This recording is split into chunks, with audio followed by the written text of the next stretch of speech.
Snow does not fall gently over a courtyard built for executions. It falls the way ruin falls, quietly, without permission, covering the cobblestones of Ashbourne Castle's outer yard in a white so clean it seems almost cruel against what is about to happen. The torches burn low on either side of the iron gate. Smoke curls upward and dissolves. The crowd barely moves. Lady Eleanor Whitmore does not cry. She kneels at the center of it all, hands bound at the wrist with coarse rope that has had hours to work its way into her skin. Her gown, pale grey silk, trimmed at the collar with silver thread, is torn open at the left shoulder where someone grabbed her too roughly the night of her arrest.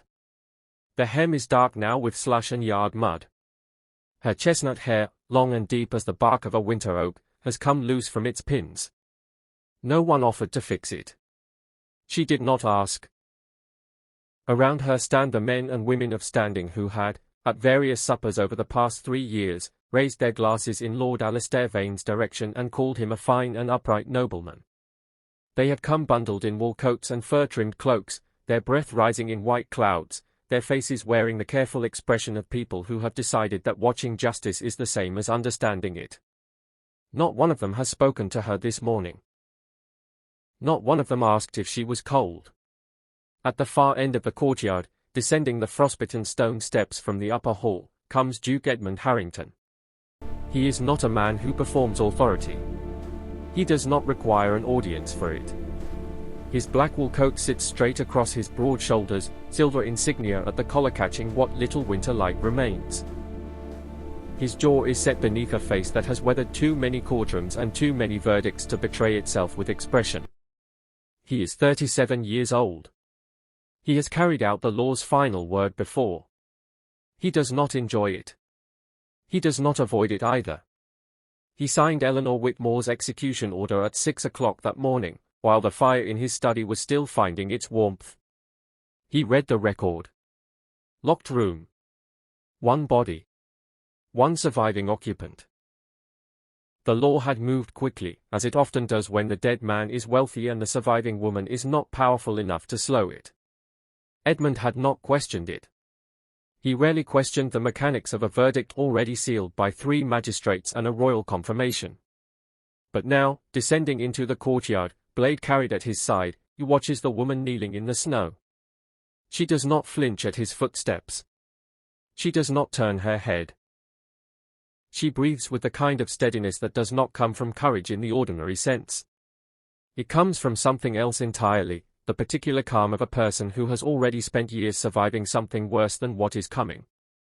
He stops in front of her. Standard confirmation. He reaches forward, takes her chin gently, tilts her face to confirm identity against the record. Her eyes meet his, grey and still, like water over stone, and she does not look away. It is in that moment that the fabric at her torn shoulder shifts. Edmund's hand goes still. Old scars. Lead. Pale and long-heeled, running in patterns no single accident could produce. Across her shoulder. Down the line of her spine where the gown has pulled open. Not 1 wound. Not 2. A history, written in silence on her skin, that no court document had ever mentioned. He does not move for a full breath. The crowd behind him begins to murmur. They do not understand why he has stopped. They cannot see what he sees. But everything is about to change, because Edmund Harrington, a man who has never in his career questioned a signed verdict, is about to begin asking the questions that should have been asked from the very first morning. Hey. Quick question, how are you feeling right now? Thank you so much for being here. It truly means the world to me, and I do not take it lightly. To keep stories like this one reaching people who need them, your support through subscribing, liking, and commenting is everything. If this story has already reached something in you, please hit that subscribe button right now, smash that like for us, and drop a comment telling us where you are watching from. It helps more than you will ever know. Alright. Thank you. Now, let us go back. 3 years earlier, Eleanor Whitmore had been known in Somerset society as a woman of quiet intelligence and warm manner. The second daughter of Sir George Whitmore, A landowner of modest means and deep respectability, she had grown up in a household full of books and the kind of gentle ambition that does not require noise to exist. She painted. She corresponded with scholars. She spoke French without an accent that needed apology. She was 22 when Lord Alastair Vane first appeared at her father's table during the autumn gathering season. Alastair Vane was everything the county admired. 41 years old. Heir to Ashbourne Castle and its surrounding estates. A man whose name appeared in the right parliamentary circles and whose charitable donations were mentioned at church more often than scripture. He had the kind of face that photographs well and the kind of voice that carries a room without effort. He was attentive to Eleanor's father. He was gracious to her mother. He looked at Eleanor the way a man looks at something he has already decided to possess. She married him 8 months later. The ink on the register had barely dried before Eleanor began to understand that the man who had come courting and the man who now owned the house she slept in were not the same person. He did not shout at first. He did not need to. Control at Alastair Vane's level of intelligence never starts with noise. It starts with the small adjustments, the guest list of a dinner party narrowed without explanation, the correspondence from old friends returned unopened, the lady's maid replaced with a woman who reported to him rather than to Eleanor. By the time Eleanor understood the architecture of what had been built around her, the doors were already too small to walk through unnoticed. Her father wrote twice that first year. Both letters were answered in Eleanor's handwriting, though she had not written them. Back in the courtyard, Duke Edmund Harrington has not yet sheathed his blade. But he has not raised it either. He turns back to the gathered witnesses. His voice, when it comes, is not loud. It does not need to be. This proceeding is suspended pending further examination. Take the prisoner inside. Nobody leaves these grounds. The crowd erupts immediately. Lords and their wives press forward against the iron railings. A heavy-set man in a burgundy coat. Sir Gerald Fenn, one of the magistrates who signed the order, steps down from his viewing position with his face gone red. You have no authority to suspend a confirmed royal order, Edmund. The execution warrant bears the seal of. It bears a seal, Edmund says, cutting him off without raising his voice. I intend to establish whether it bears the truth. Sir Gerald opens his mouth again. Edmund does not wait for the sound. Inside. Now. The guards move. Eleanor is lifted from the snow and walked through the main doors of Ashbourne Castle, back into the hall where her marriage had quietly ended her previous life, and where, she had believed until a few minutes ago, her story was about to end entirely. She does not say anything as she is brought in. But as she passes Edmund's shoulder, she looks at him once, briefly, as if trying to determine whether this reprieve is real or simply a different shape of the same cruelty she has already learned to endure. He does not look back. But he notices. The portrait of Lord Alastair Vane still hangs at the top of Ashbourne Castle's main staircase. Oil on canvas, 7 feet high, painted 4 years before his death. He stands in the portrait as he stood in life, coat pressed, chin lifted, one hand resting on a globe as if he owns the world it represents. It is an excellent likeness. That is perhaps the most unsettling thing about it. Edmund stood beneath that portrait for a long time on the morning he arrived at Ashbourne Castle to conduct his review. His clerk, a young man named Thomas Hartley, stood quietly to one side with a leather case of documents and the particular expression of someone who suspects the day is going to be unusual. Pull me everything from the household records. Staff wages, correspondence logs, medical visits, and any communication between this estate and the county magistrates going back for years.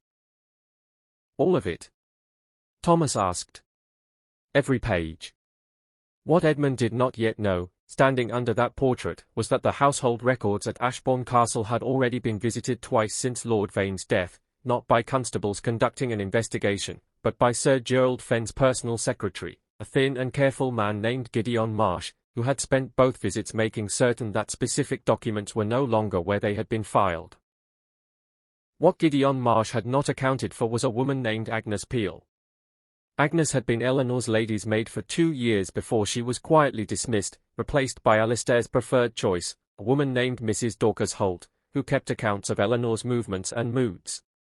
Agnes, upon her dismissal, had not left empty-handed. She had taken a small bundle of letters that Eleanor had pressed into her hands on her last morning at the castle, knowing it might be the last private moment she would have. Agnes had kept them under a loose floorboard in her sister's cottage in the village of Coombe Ashton for 3 years. She had read them once, wept, and told no one.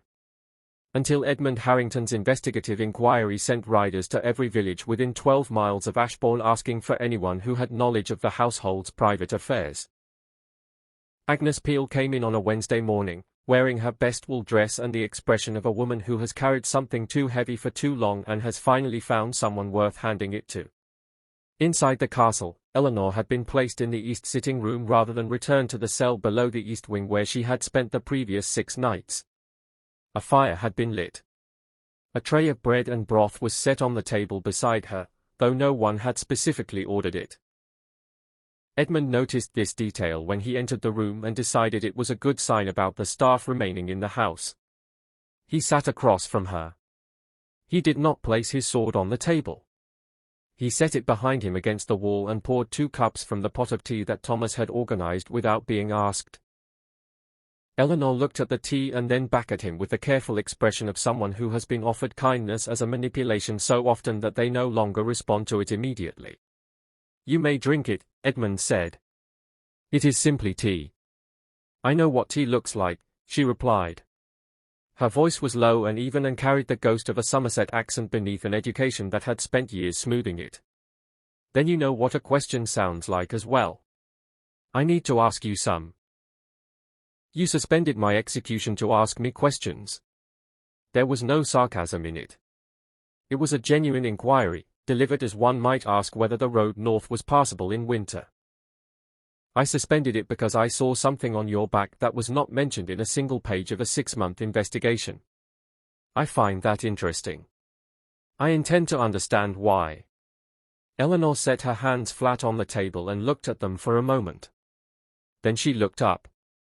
"No one asked," she said simply. Edmund said nothing for a moment. "They will ask now," he said. The first year of the Vane marriage produced what county society would have called a picture of contentment. Eleanor appeared at the correct functions. She wore the correct jewelry. She smiled at the correct moments during conversation. She had been an intelligent young woman before her marriage. She remained one after it. But intelligence, inside Alistair Vane's management, was redirected rather than eliminated. It was permitted to exist only in the service of his presentation. She was allowed to read, but not to correspond. She was permitted to attend church but seated always beside Mrs. Holt, who noted the content of any conversation Eleanor had on the way in or out. She was encouraged to paint, because it kept her in the house on afternoons when Alistair had meetings he preferred she not observe. By the 2nd year, the control had become physical. Alistair Vane was not a man who lost his temper publicly or unpredictably. That was, in some ways, the most dangerous quality he possessed. The violence in his household was not the messy, visible kind that leaves bruises above a collar line. It was the measured, deliberate kind that a careful man applies where it will not be easily seen, and recovers from before the next public engagement. Eleanor told Edmund this not in a single speech but across 4 separate conversations over 3 days, each session revealing a little more as trust accumulated in the spaces between a question asked without contempt and an answer received without judgment. She had grown accustomed, she explained, to people asking questions only in order to use the answers against her. When did it begin? The isolation, from the first winter. The rest, from the second autumn. Did you attempt to report it? A pause long enough to contain several answers. I wrote to my father. Alistair intercepted it. I told the parish doctor during a house visit that I had fallen. He wrote in his records that I had fallen. He had hunted with Alistair since they were both young men. And the magistrate's office? Sir Gerald Fenn came for Christmas supper every year. He toasted my husband's health in this very room. She looked toward the door as if she could see through it into the dining hall beyond. I decided some time ago that reporting something to the men who celebrate it is not reporting anything at all. Edmund wrote this down. He did not comment on it. He did not offer sympathy in words, which Eleanor, from 3 years of being managed, would have found suspicious anyway. He simply wrote it down with the care of a man who understands that the documented word is the beginning of accountability. Agnes Peel's letters were delivered to Edmund that same afternoon. They were not Eleanor's written accounts of her treatment. They were something far more specific. They were letters Eleanor had written to her father across 18 months, letters never sent, each one ending with a variation of the same line. By the time you read this, I hope I will have found a way to send it. I have not yet managed. Edmund read 3 of them and set the rest aside temporarily, not because they were not important, but because his hands had gone very still and he needed a moment before he continued. Thomas Hartley noticed. He said nothing about it, which Edmund appreciated. On the 17th of November, 11 months ago, a footman named William Greer discovered Lord Alistair Vane dead in his private study at 7:15 in the morning. The study door was locked from the inside. A letter opener of ivory handle lay near the body. Alistair Vane had a wound to the left side of his neck, deep enough to be fatal, consistent, the physician had noted, with a sharp implement driven with some force. Eleanor had been found in the room. The window was latched from inside. The study had only one door. Eleanor had no explanation that the initial investigators found satisfactory, and the court had interpreted this silence as the silence of guilt rather than the silence of shock. What Edmund noticed, reading the investigation record for the 4th time, was a small detail buried in William Greer's original statement and then apparently forgotten by the men who followed up. There was a second key to the study. Lord Vane kept one. The estate record showed a second had been cut 18 months prior. The record noted it had been cut at Alistair's instruction. It did not note who had received it. Edmund summoned William Greer. Greer was a young man of perhaps 25, with the look of someone who had been carrying a secret so long it had begun to affect his posture. He arrived in the east sitting room hat in hand, and when Edmund set the question to him directly, he did not lie. He was too tired for lying. The second key, Edmund said, went to Mrs. Dorcas Holt. Greer looked at the floor. She had it, sir. She let herself into that study whenever she was sent. And on the night in question? I don't know, sir. I can only tell you she was not in the servants' quarters at midnight. I noted it because she usually was. Why did you not tell the investigators this? The young man finally looked up. His jaw was tight. Because Mrs. Holt told me if I said anything, she would say I had taken silver from the plate room. And Sir Gerald Fenn was one of the men doing the asking. And I already knew what answers they wanted. Edmund set down his pen. You will write this out in full, sign it, and Thomas will witness it. Then you will stay inside these grounds until the inquiry is complete. Am I in trouble, sir? You are in the safest position you have been in since you kept that secret. Do not run from it now. Mrs. Dorcas Holt was located in Taunton, where she had retreated 2 days after Eleanor's arrest and had been living comfortably in rooms paid for by an account traced, after some effort by Edmund's clerk, to Sir Gerald Fenn's private household budget. When Edmund's men brought her back to Ashbourne on a grey Thursday morning, she arrived with the expression of a woman who had prepared several versions of the truth and was currently choosing between them. Edmund did not give her time to select one. We have the second key. We have William Greer's testimony. We have 3 years of correspondence between your account and Sir Gerald Fenn's.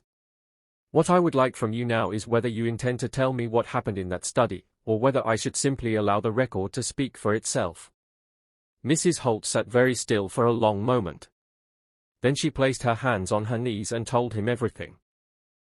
Edmund Harrington had been appointed to his judicial role at 29.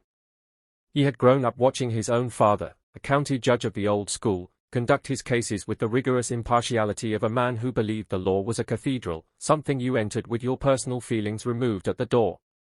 Edmund had inherited the discipline without entirely inheriting the detachment. He was good at appearing detached. There is a difference. He had signed Eleanor's warrant because the record presented to him was a complete record, no gaps noted, no inconsistencies flagged, 3 magistrates in agreement, a physician's report attached. In his experience, a complete record was usually an honest one.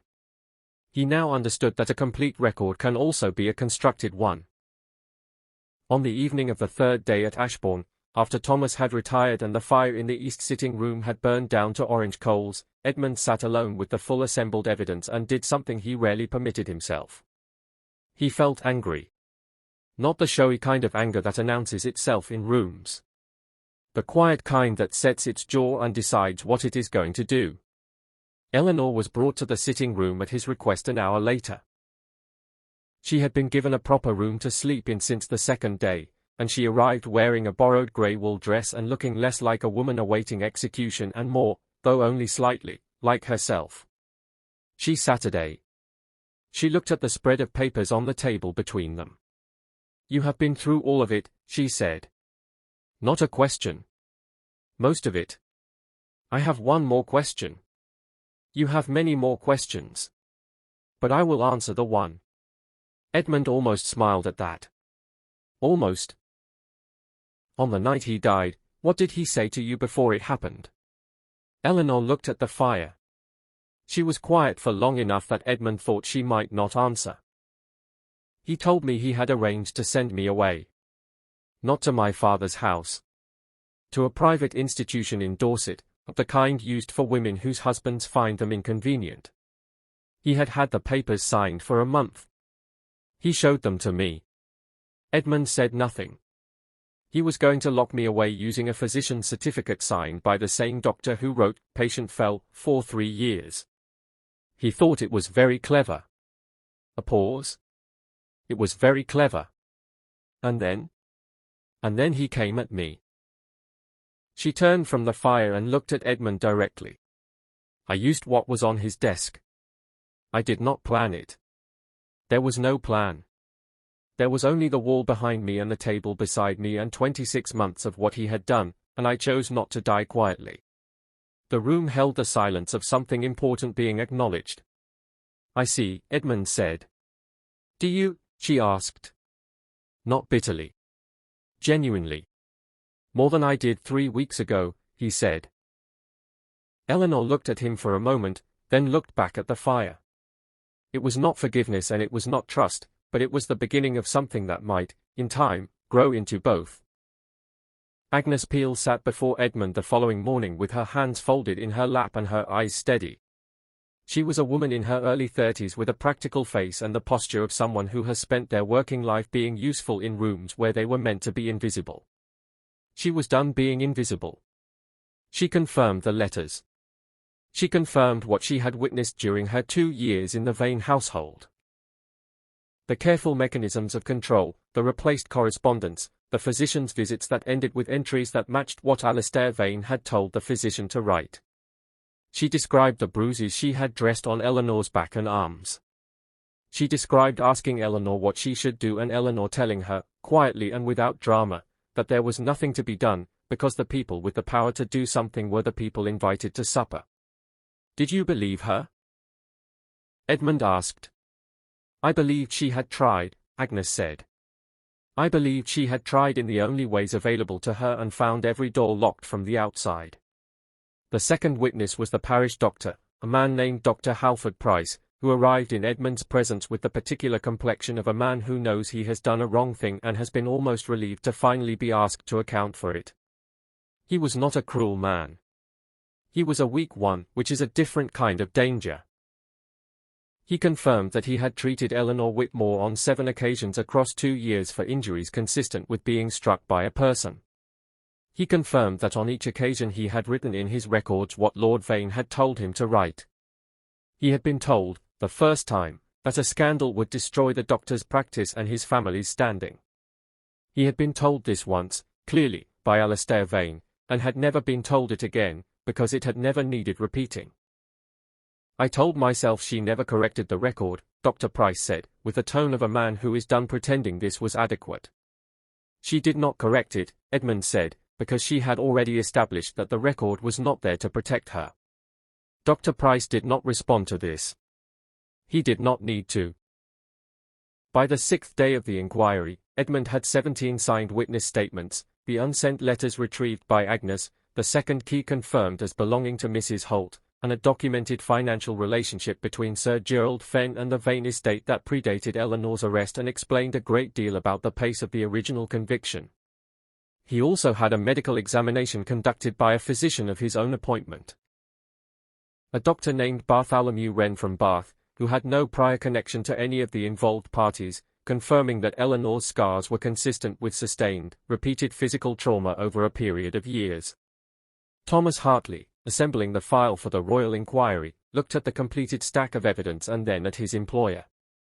"This is not a small case, sir." "No," Edmund agreed. "It is not. You are going to take on Fenn and 2 other magistrates and challenge a royal warrant in open court. I am going to present evidence at a royal inquiry. The evidence will do the challenging." Thomas considered this. Then he said, with a dry precision that made him excellent at his work, "You may wish to also arrange for your own legal counsel, sir, in the event that Sir Gerald's friends are better organized than his record-keeping." Edmund looked at him. "Already done," he said. The Royal Inquiry convened at the County Hall in Taunton on a Tuesday in the first week of December. It was the coldest morning of the season. Frost feathered the high windows of the chamber. The room was full. The nobility who had come to watch Eleanor Whitmore executed a fortnight earlier had also, it emerged, come to watch this. That is the nature of a certain kind of audience. They follow consequence wherever it travels, and they carry their opinions like weather, shifting with whatever is most atmospheric at the time. Sir Gerald Fenn arrived with 2 legal advocates and the visible confidence of a man who believes that his position has thus far protected him because he has thus far never been in the same room as a properly assembled record. He was about to be in that room. Edmund presented the evidence without theatre. He laid it out the way a surveyor lays out land, methodically, completely, each piece connected to the next with the kind of clarity that makes a false narrative very difficult to maintain in its presence. The unsent letters. Agnes Peel's testimony. Dr. Price's corrected account. The second key. Mrs. Holt's full statement. The financial records connecting Fenn to the Vane estate. The presiding commissioner, a senior lord named Viscount Aubrey Stanhope, read each document with the thoroughness of a man who had been surprised before and had since decided that thoroughness was cheaper than regret. Sir Gerald's advocates objected at several points. The commissioner overruled them at each one. The room grew progressively quieter. Then Eleanor was brought in. She had been given proper dress for the occasion, a dark blue wool gown, high collar, hair pinned correctly. She walked in without looking at the gallery and sat where she was directed, facing the commissioner's bench. Viscount Stanhope looked at her for a long moment. "Lady Whitmore, you are not required to speak today. The record already assembled may be sufficient. However, you are invited to address this inquiry should you choose to do so. The choice is entirely yours." Eleanor looked at the assembled room. The lords in their velvet. The advocates with their papers. The gallery of faces that had watched her kneel in the snow. Sir Gerald Fenn at his table, who had raised his Christmas glass to her husband for 3 years while knowing. She looked at Edmund, who was standing to one side and watching her with an expression that said nothing except that whatever she chose, it was hers to choose. She stood. She spoke for 21 minutes. She did not use theatrical language. She did not perform her suffering for the gallery. She described the architecture of what had been built around her. The isolation, the replacement of her correspondence, the physician's false records, the locked room, the papers for the institution in Dorset, the night that had ended in death. She spoke as a person who has carried a true account for a long time and is finally in a room where its accuracy will be valued over its convenience. When she finished, the chamber was so quiet that the frost cracking in the window frames was audible. A woman in the gallery began crying. She was not the only one.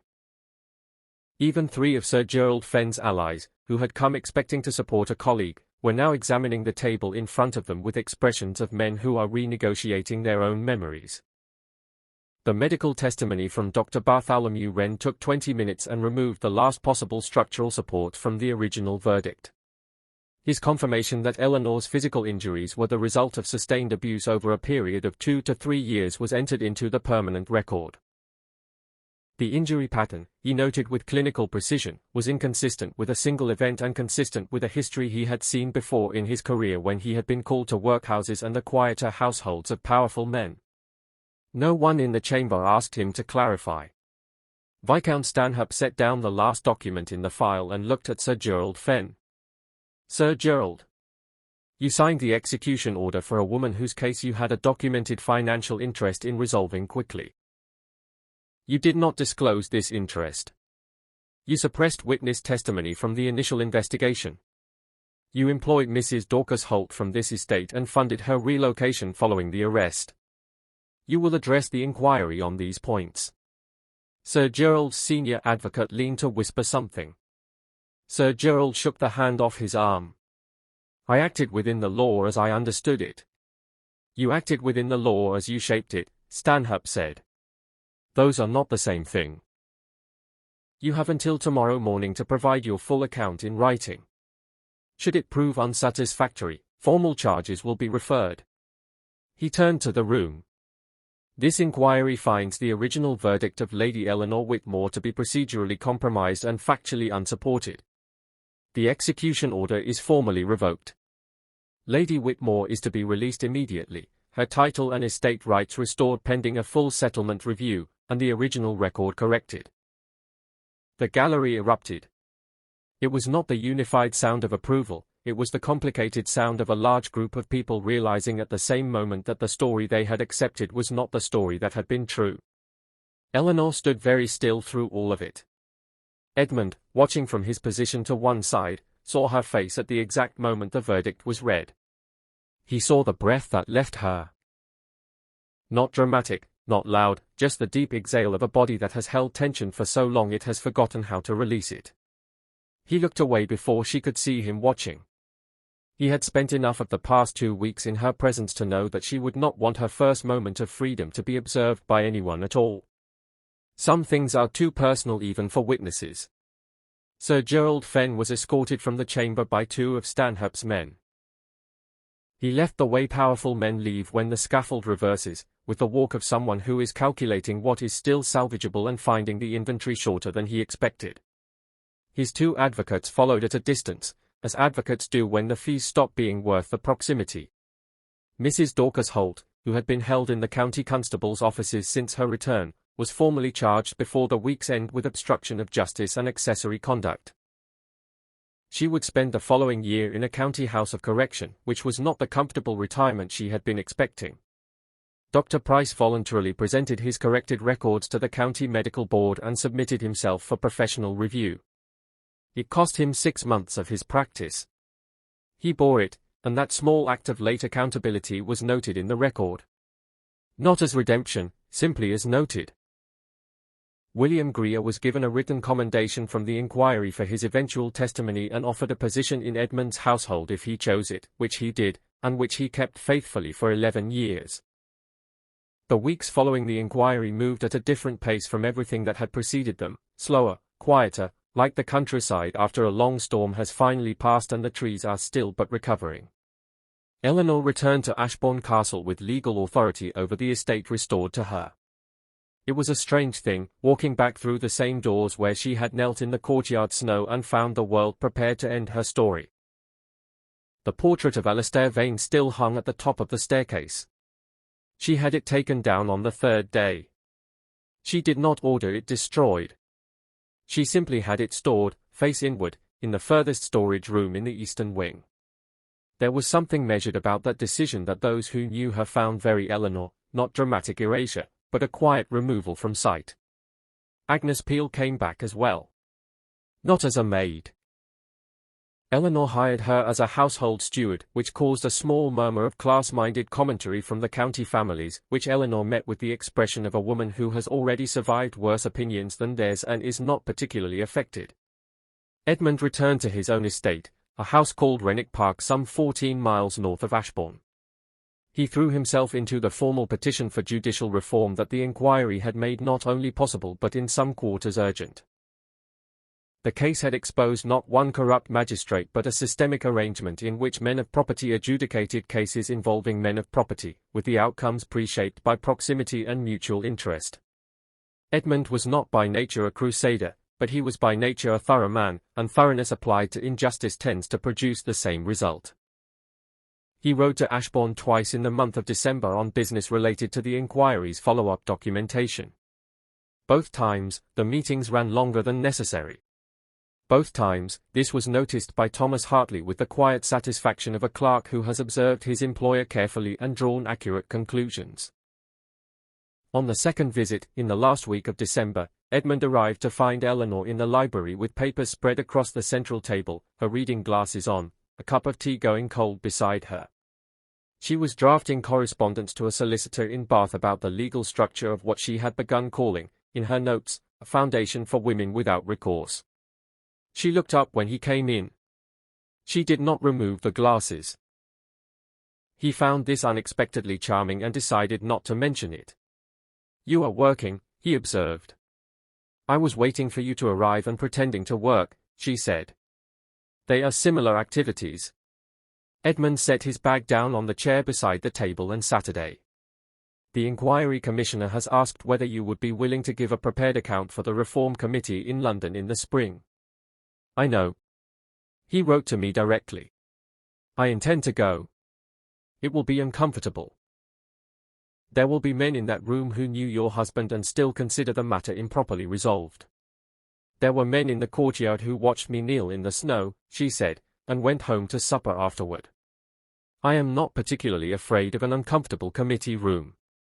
Edmund looked at her. "No," he said. "I did not imagine you would be." There was a pause that contained more than it was expressing, which is the kind of pause that develops between two people who have spent sufficient time in honest conversation to have bypassed the preliminary layers that usually cushion these moments. Eleanor set her pen down. "Edmund, you rode 14 miles in December frost for a conversation that could have been conducted by post." "I ride well," he said. "The cold does not bother me." "That is not what I said." He looked at her with the expression of a man who has spent 3 weeks telling himself something is a professional matter and has recently stopped believing it. "No," he said. "It is not." Eleanor picked her pen back up and looked at her papers, though she was not reading them. "There is a dinner at the estate on Thursday. Agnes makes an extraordinary pheasant. If you happen to be in the area." "I will be in the area," Edmund said. "You live 14 miles away."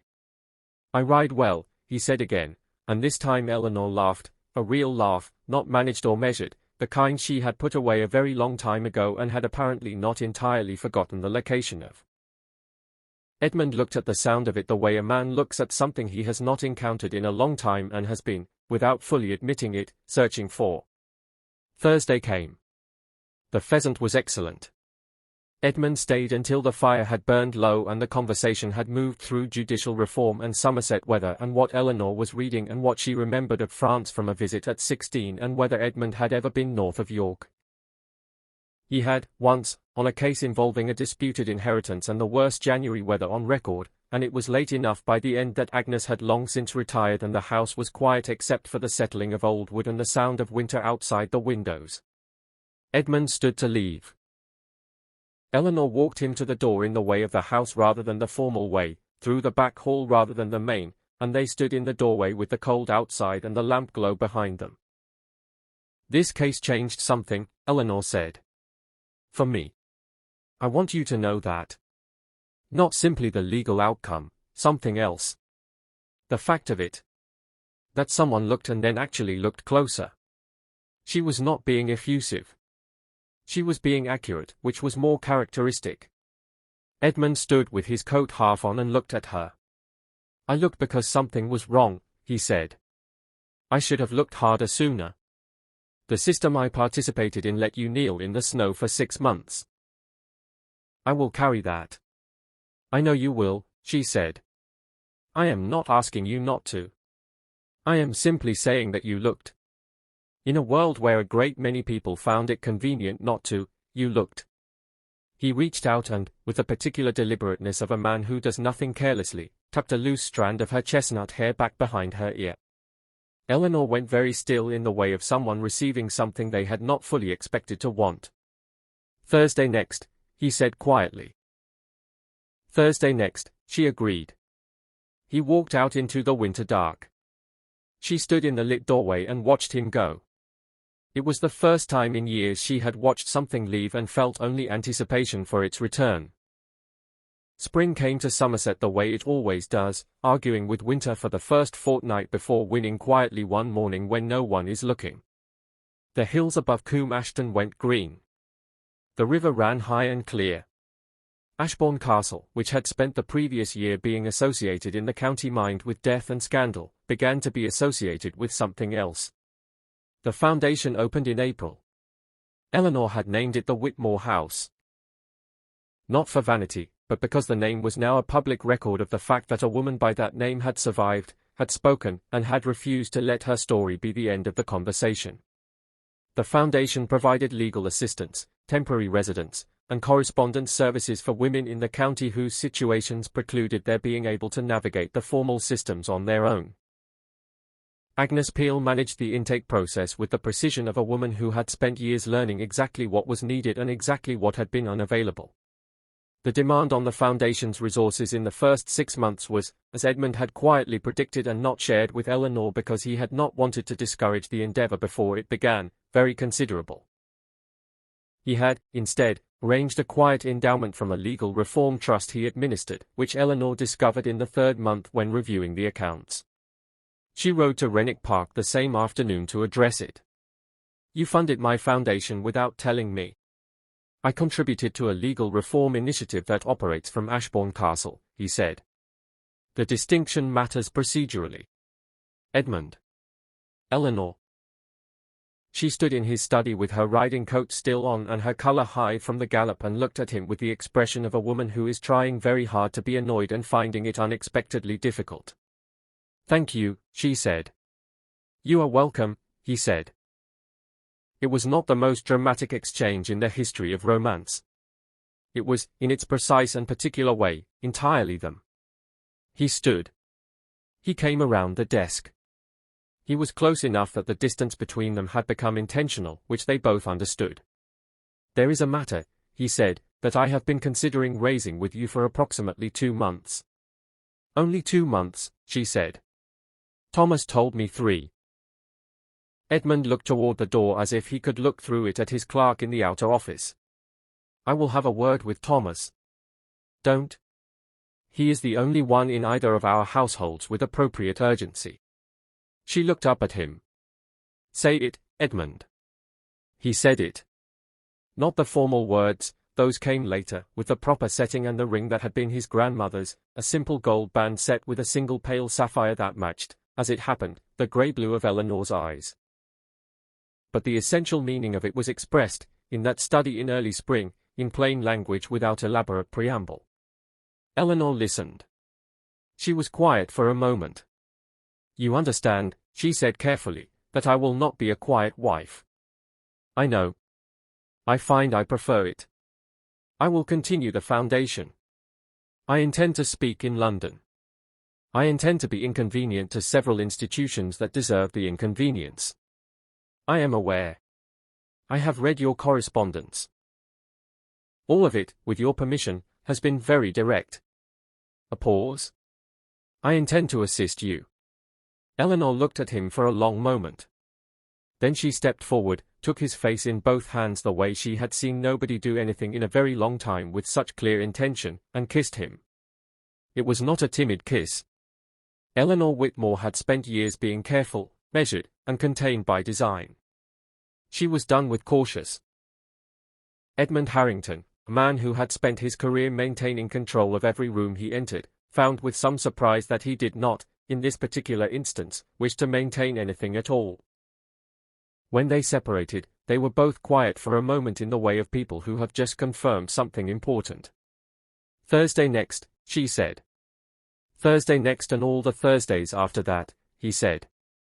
Thomas Hartley, in the outer office, allowed himself one small satisfied smile and returned with great professionalism to his paperwork. Sir Gerald Fenn was formally removed from his magistrate position in February. Criminal charges of obstruction, financial misconduct in a public role, and complicity in the suppression of evidence were brought before the county court in March. He was found guilty on all 3 counts in a proceeding that took 5 days and was attended by more members of the press than any legal matter in Somerset that decade. He was stripped of his appointments, fined significantly, and restricted from holding any public office for life. He retired to his country estate, where he spent his remaining years being visited by fewer people each year. The 2 junior magistrates who had signed the original warrant without conducting independent review both resigned from their positions in January before formal inquiry could be completed. This was noted in the public record, which was, in practice, sufficient consequence for men whose primary concern was reputation. The county court system was reformed over the following 3 years by a legislative committee on which Edmund served as a senior advisor. The reforms included mandatory independent review for capital cases, formal disclosure requirements for any magistrate with financial connections to parties in a case, and, for the first time in the county's legal history, a structured process for the presentation of evidence related to domestic abuse in criminal proceedings. It was not perfect. Legal reform never is. But it was substantially better than what had existed, which is the only kind of progress that is actually available in the real world. Eleanor testified before the London Committee in May. She sat in the large formal chamber and delivered her account with the same clear, unembellished precision she had used in Taunton, and the room was quiet in the same way, and several of the men who had come prepared to be skeptical were not skeptical afterward.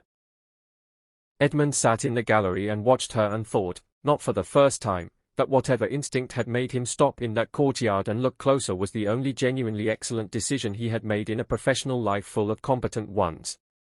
They married in August at the small stone church in Coombe Ashton, not the cathedral in Taunton where Alistair Vane had been publicly mourned with great ceremony. Agnes Peel stood as Eleanor's witness. Thomas Hartley stood as Edmund's. The guest list was short and specific, composed exclusively of people who had earned the occasion through honesty rather than proximity to power. Eleanor wore deep blue silk with a high lace collar.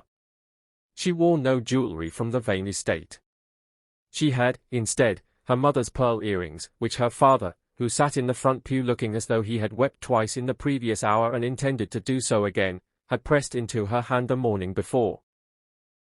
She walked down the aisle of the small church with her father's arm under hers and the winter-pale Somerset light coming through the high windows, and she felt, for the first time in a very long time, that she was walking toward something rather than away from it.